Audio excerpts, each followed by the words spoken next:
Hey everybody, it's Boo Ray Perry from Tampa, Florida, and it's time to talk about the new Fuji X100VI. Is it the VI? Are we calling it the 6 or the VI or the... I think VI. I'm going to go with VI. There's probably an official way to say this, and I haven't looked it up yet. So you tell me if there's an official way in the comments. First off, before I get started, to my longtime watchers and subscribers, I know I've been gone for a while. I know I haven't made anything at least a month or so since I made a video, but man, it's been so hectic here. I traveled to Louisville, Kentucky to host the International Photographic Competition. It went fantastic, and I'll probably make a video about that in the future. And then immediately when I came back, I moved. So I moved about 20 minutes north of where I was before. I still say that I'm from Tampa, Florida, but really I'm a suburb city of Tampa, Florida. Actually, I'm not even in the same county as Tampa anymore. But Tampa is my market. So as far as I'm concerned, I'm a Tampa boy. So let's talk about the Fuji X100VI. I keep wanting to say 6.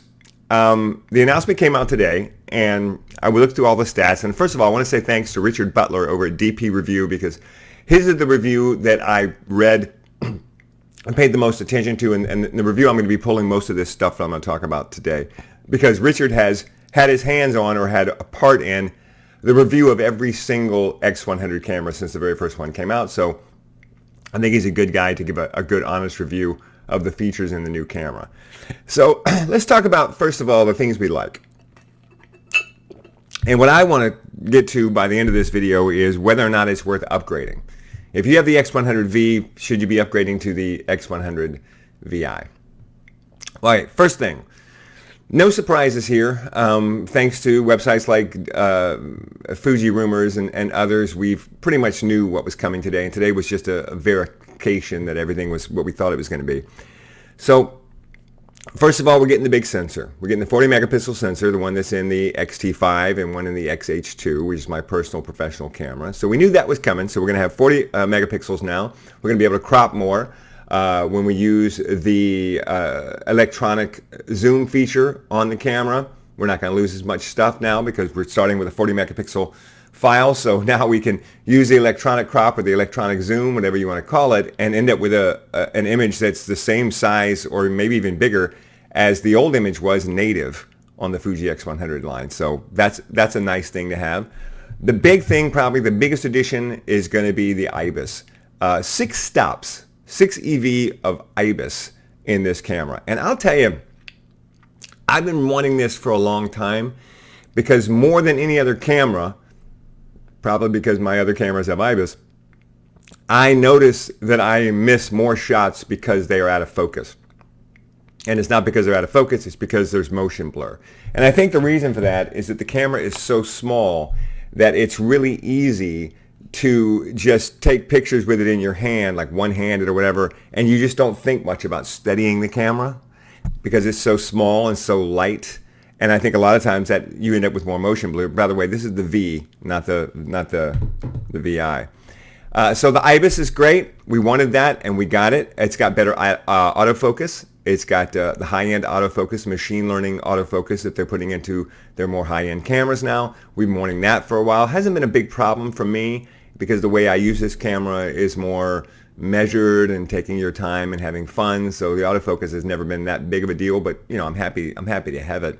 They've improved the video. The video now in the new X100VI will be the same as the video capabilities of the X-T5. So it's 6.2K video.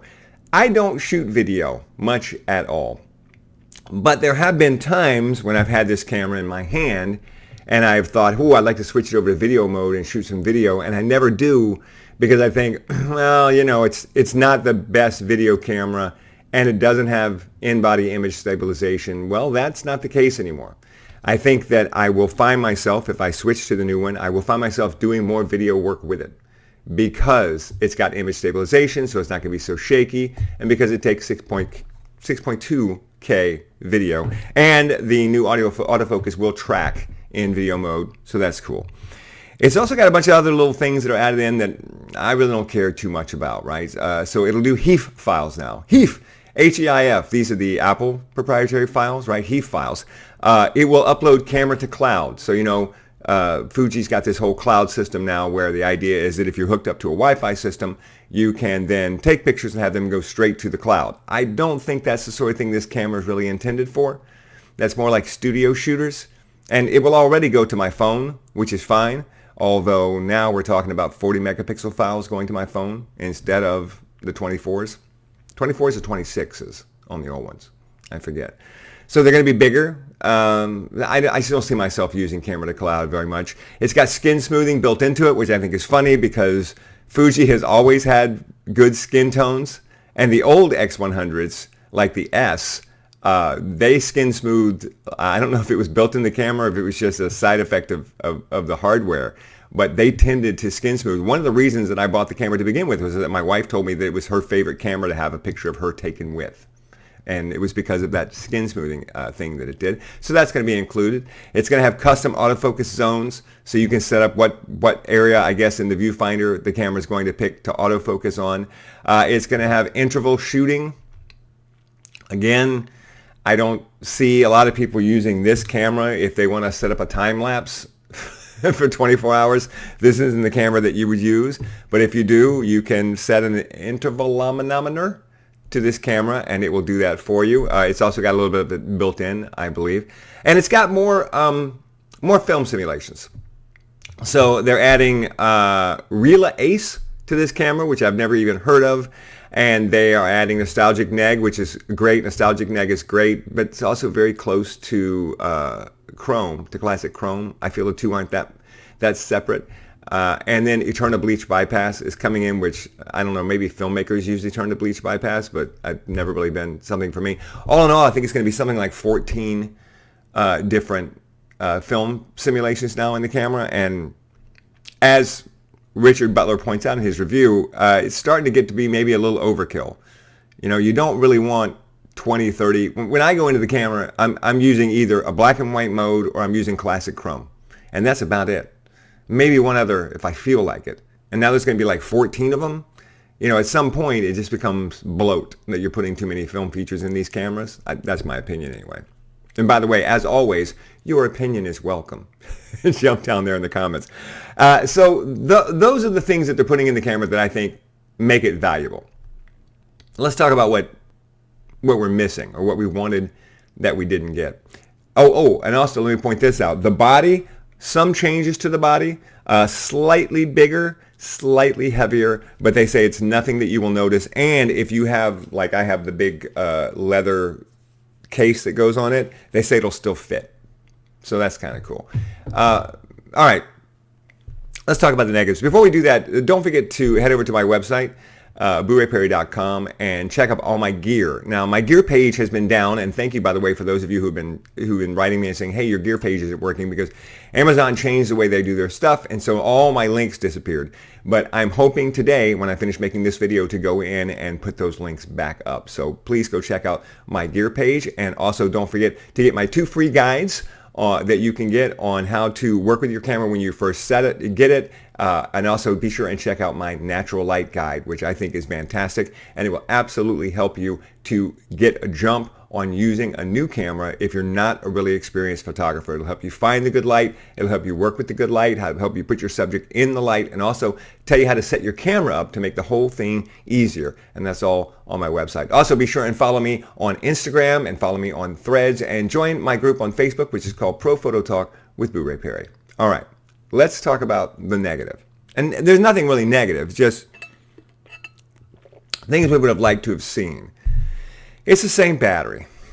Yeah, the battery that goes in the Fuji X100 line has never been super strong, right? I've gone on vacation and carried 3 of them or 4 of them sometimes because I'm worried that I'm not going to be able to get them charged, and I always want to have a second backup battery with me.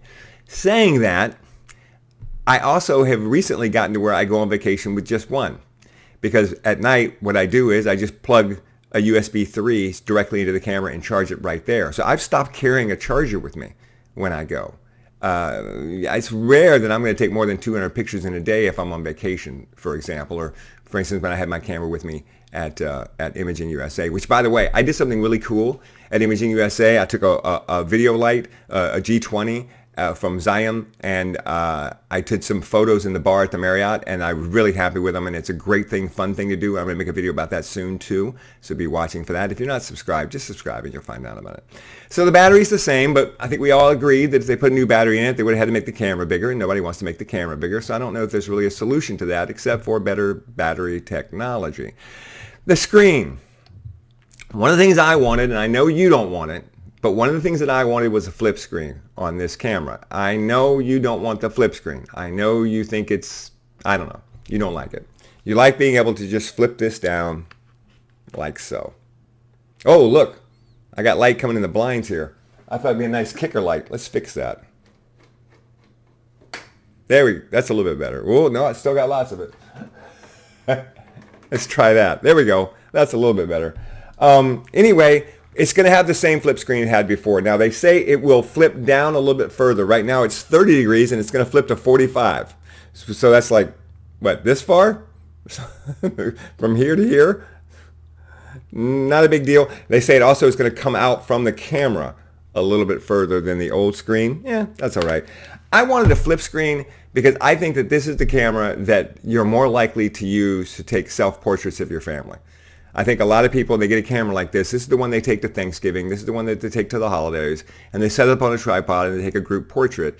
And while the app for your phone does allow you to see it in the phone, you got to have a good connection. It's got to be working right. It lags sometimes, or at least it does for me. Whereas being able to just flip this screen around and see it, that makes it a lot easier. So that's kind of why I wanted a flip screen, but I don't think anybody else wanted a flip screen, so maybe that's not really a negative. It's got the same viewfinder that it had before. It's got the same neutral density filter that it had before. It's basically the same setup. The controls and everything are the same. So what we're really looking at is a camera that got updated with a new sensor, an IBIS, and then everything else was kind of an update to the stuff that they had already done in cameras like the X-T5 and the X-H2. So what it really comes down to is, if you have the 100V, is it worth upgrading just to get the 40 megapixel sensor and the IBIS and the 6.2K video? Those would be the, I would say those are the three main things, and the better autofocus. You feel like I'm answering my question here? Four main things. These are the four things that you're really upgrading for. First of all, if you don't have the V, if you have any camera before the V, it's a slam dunk. You should absolutely be upgrading to this camera. By the way, it's going to cost you $200 more than the V did. So this one's going to be $1,599, $1,600. So just be prepared for that. The old one was $1,400. So yeah, if you have the older model, you absolutely should be upgrading to the new one. And again, this is the V. The question is, if you have the V, do you upgrade to the VI? I think more than any other iteration of this camera, more than any other upgrade, this is the hardest one to make a decision about. Because the last time when I moved to the V, you were getting a sharper lens. And you just can't, a sharper lens is a sharper lens, right? So the other camera notoriously had problems with sharpness in the lens, and the new one didn't. Slam dunk. Plus it had all the other things that you want. Plus it had the tilt screen. So cool, cool, cool. Now, can you live without the 40 megapixel sensor? Yeah. Can you live without the IBIS? Yeah. Can you live without the video? Certainly. The better autofocus? Yeah, I can live without that. So do I upgrade? Well, I think that we know the answer to that question from everything I've just said. Of course I'm going to upgrade. The whole channel is built on the Fuji X100 series system. I talk about the Fuji X100 more than any other camera on this channel. Of course I'm going to upgrade. I'm going to put my order in today, and I'm going to call everybody I know to see if they can get it to me soon. Of course I'm going to upgrade to the new camera. I honestly, the autofocus, the IBIS, and the sensor, that's enough for me. Not to mention the fact that you should get a pretty good price when you sell this one on the used market. So hopefully it won't be as huge of a hit to my pocketbook to do the upgrade, but yeah, I'll be putting my order in today. I will certainly be upgrading to the new X100VI. Although I still question whether or not it's enough of a jump. And I really want you guys to come in there in the comments and talk to me about this. You know, if you've got one, if you don't have one, let me know what you think about this. Because I've said this before, the X100V is so damn good. It's, you know, we struggled to figure out what they were going to do to make it better. And the truth is they're making it a little bit better, but at this point it's just, you know, slight increments to make the camera better because they really knocked it out of the park with the last version. All right, I promise more videos will be coming soon. We're in the new house and we're still getting unpacked. See how there's no artwork on my walls back there anymore? There used to be a closet back there and the window used to be further back. Other than that, I'm basically in the same office I was in before. So I promise I will get some more videos up for you soon, and thanks for watching.